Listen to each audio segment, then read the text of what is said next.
Hi friends, for this video we're going to do more of a complete groom on a rough coat. This is Samba.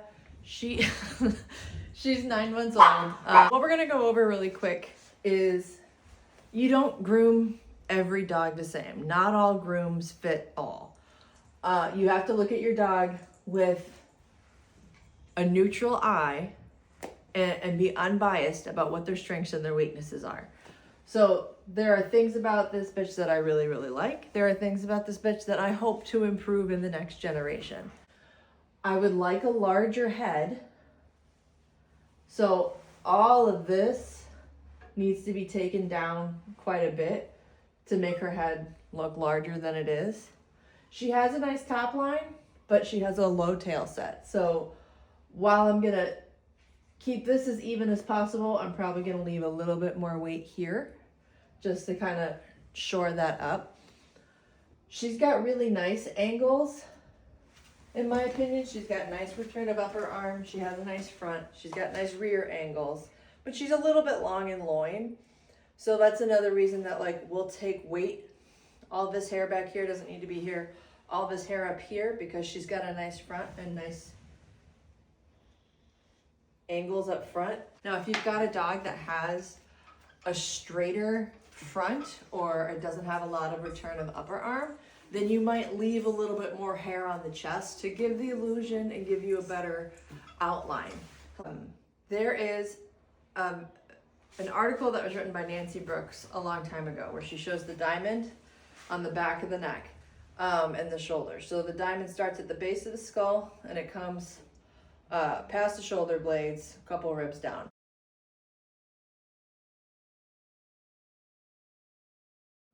The purpose of leaving it longer over the shoulders is even if the dog has a dead level top line at a standstill, typically when they're on the move, it can give the illusion that they're low in the shoulder. So by leaving that triangle on the shoulders at the withers a little bit longer, your profile going around the ring is going to be much smoother. So when they're standing still, it's going to look like a ski slope down the back, but when they're on the move, it's going to look dead level.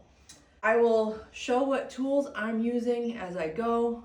I will try to do some time lapse so that you can see my technique, but I just kind of wanted to go through why I'm doing certain things on this girl, because I think it's pretty normal to have a girl that is a little bit too long. I think it's pretty normal to not roll the jacket as often as you should. So, yeah, we'll see how it goes. So step 1 on the jacket is I take 3 different carding knives because she's got a really nice texture, but she carries some undercoat. So I start with this Greyhound butter knife. This was the coarse. Then I'll follow it up with the Greyhound fine, and then I go, depending on who I'm working on, I go with this Groomer DK carding knife last, and I card the whole jacket before I move on to stripping. So I already went through with the coarse, so now I'm gonna go through with the fine. And movie magic.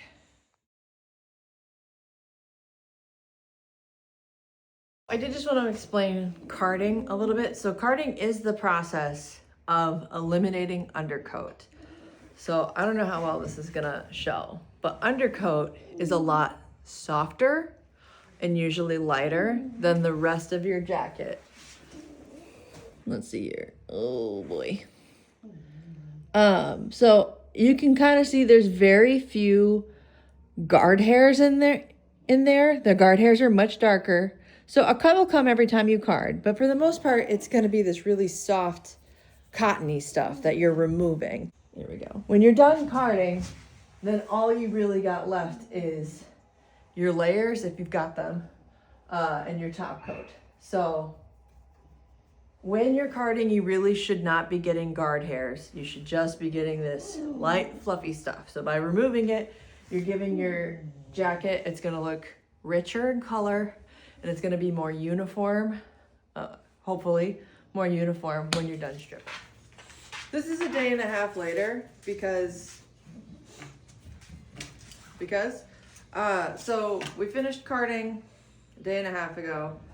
I ran through her jacket one more time with the coarse knife before we start today. So the tools that I use to get restarted on things. My favorite knife to start with, this is a Greyhound coarse knife that's out of their rainbow collection. So I just like how this blade feels personally. These two I just got. This is both of them are Groomer DK. This one is the coarse Ergo knife. You can see it's got some pretty gnarly teeth on it. I'll probably use this more for flat work, but I just wanted to get a feel for it. This one is their fine kind of all-purpose knife from their rainbow collection. And then this one is Madden M600. This is more of an emotional support knife from my mom. Don't know why she has it. Don't know why she gave it to me. I just find myself picking it up a lot. So I'll link the knives that I can, maybe in the comments of this video. And if I pull out more, I have a stupid amount of knives just because I like having them. So for stripping powder, I use food grade diatomaceous earth because you can get a huge bag of it for really cheap. So like this whole thing was 12 bucks, or maybe it was 16, I don't remember. And it's gonna last me, assuming my 4-year-old son doesn't dump it all over the ground again, it's gonna last me like years. You can also get diatomaceous earth at like aquarium stores. The other thing that I swear by are these finger condoms. You can get a pack of 500 for like $6. It just makes gripping the hair a lot easier.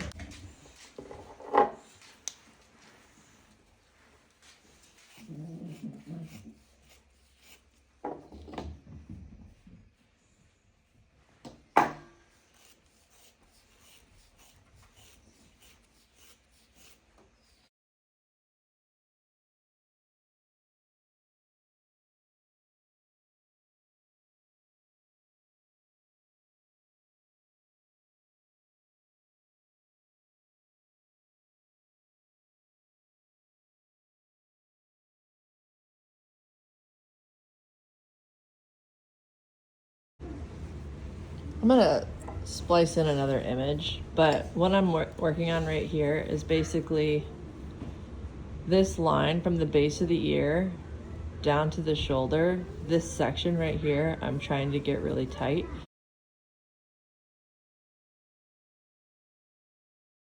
And then we gotta blend the line right here. So just hold on.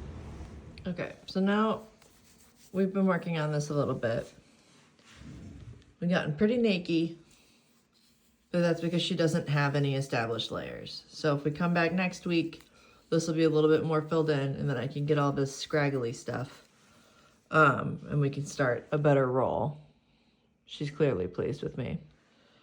But you can kind of see, like, based on that picture that I sent, that line that I was trying to follow. So the next, I'm gonna move on to more of her jacket, and we're gonna just blend this so it's not as harsh of a line.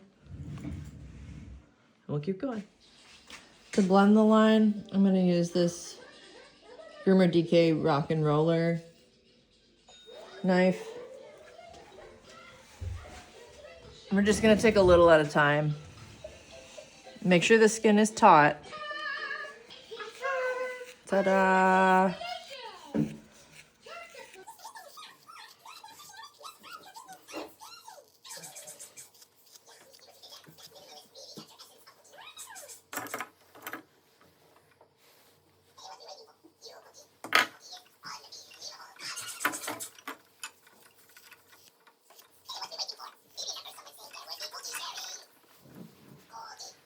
So for the last, I don't even know how long, we've been working on primarily, I brought the sides down a little bit, and then we made her neck pretty bald. I can still take that a little bit tighter, but she's getting irritated with me. So we're gonna give her a break on her neck, and we're just gonna start moving. So I do the sides, and then I work my way up. There are some people that like to strip in sections side to side.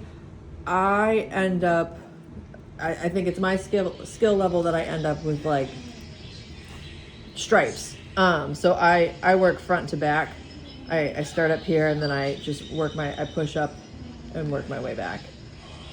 So we're gonna keep pulling down her sides, and then we'll eventually get up to this section up here. Now that we've gotten some of the bulk off of the sides, we're gonna take a boar brush, and we kind of pack the jacket down to see where we still have too much weight, where we've got some lumps. So like, I haven't really addressed this diamond behind her neck yet, so this is kind of now where we are looking at leveling her top line. So getting this bulk out here, and then evening out the black. Okay, so now we're getting somewhere, but we have to figure out what I did wrong with the top line. So typically if you see this little dip right here, it's because I took too much out right there. So what we're gonna do to start to correct that is we're gonna card some more in this area to try and bring some of the bulk down. And then we will slowly work our way back up and pull these guard hairs to try and even it out. Yes, I could brush it out, but it's gonna move. I'm gonna start with coarser knives to get the bulk out, and then I'm gonna shift down into a finer knife to get a more even and uniform look. So after I'm done with my coarse knives, I usually switch to, this is a Greyhound fine. You can also use it for carding. And then I like using the 3-way. So one thing that's kind of hard to see when the camera's far away, and that I'll pack the jacket down with the boar brush, and then let's see if I can get it. The hairs that aren't packing down, I try to grab those. Just so, I mean, yes, I could technically put some product in it and force them to lay down, but they really don't need to be there. So I just take a cuticle stone and I'll grab them when I see them.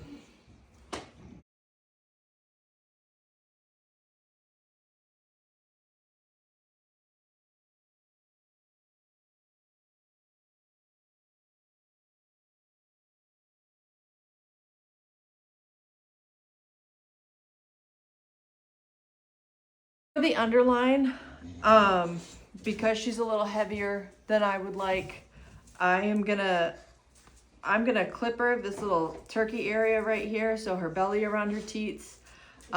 She's a little narrow in the rear, in my opinion, so I'm gonna clip her the insides of her legs as well, because I don't want any hair making her any more narrow than she actually is.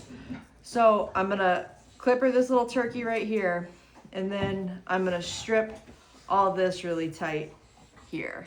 I don't need your help, thank you. I thought of this after I started grooming. If your dog has an obvious tuck up, now the standard says that they're not supposed to have an obvious tuck up, but if your dog does have an obvious tuck up, it specifically happens more often in males. They just don't carry weight the same way that females do. You're gonna wanna leave more hair down here, but specifically, regardless of if your dog is fat or thin, leave a little bit more hair here and groom it while they're standing. In my case, because she's a little heavier than I would like, that's why I cleaned all of this off.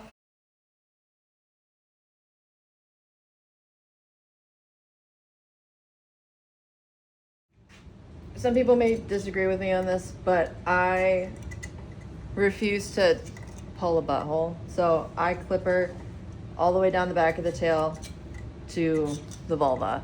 So I have this strip and then I blend out to match the rest.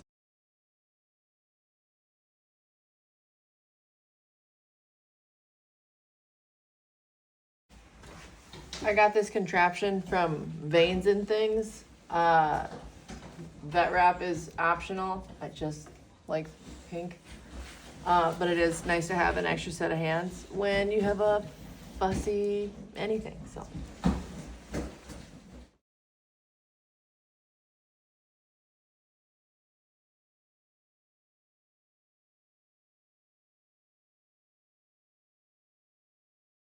So once I've had my fill of pulling, I finish the rear with a thinning shear.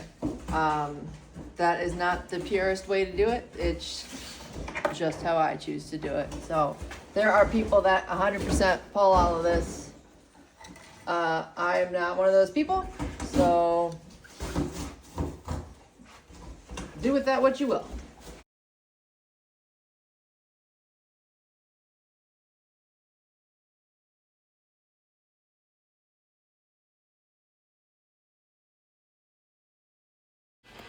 One thing you'll see me do is I flip which direction I'm holding the thinning shear. I was told a long time ago that by changing which direction the flat blade is, helps soften whatever line that you're thinning into.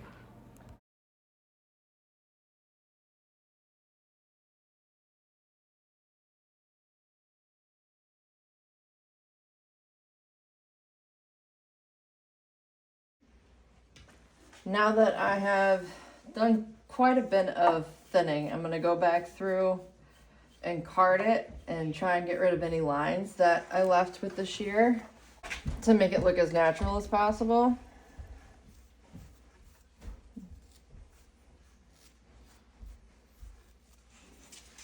And we'll strip a little bit more as well, just to kind of clean it up.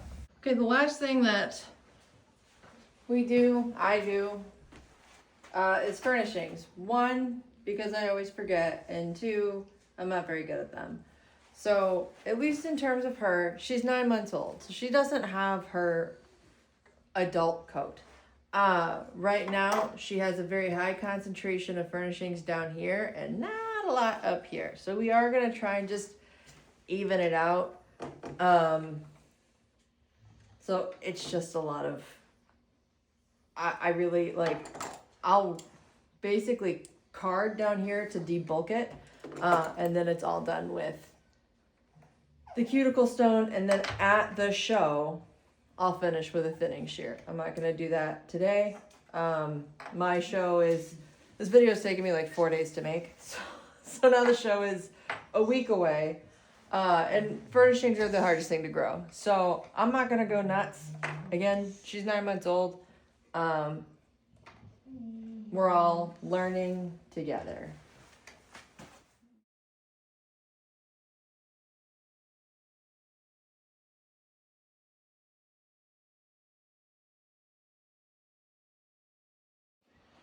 One other thing, you want to make the feet look as small as possible because it's supposed to be a cat-like foot, and she does have nice feet, but they look like Muppet feet right now.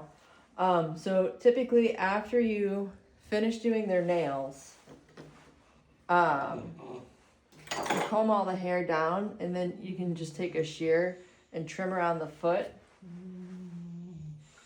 and then when you brush it back up, it'll be closer to the column that you're gonna have going up the leg.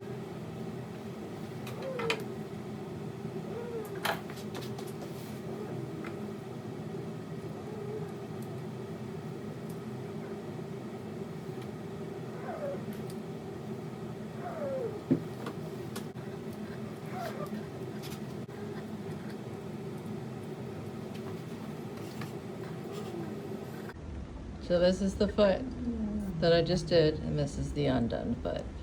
So then, when this is all done up, it just looks, one, cleaner, and two, more cat-like.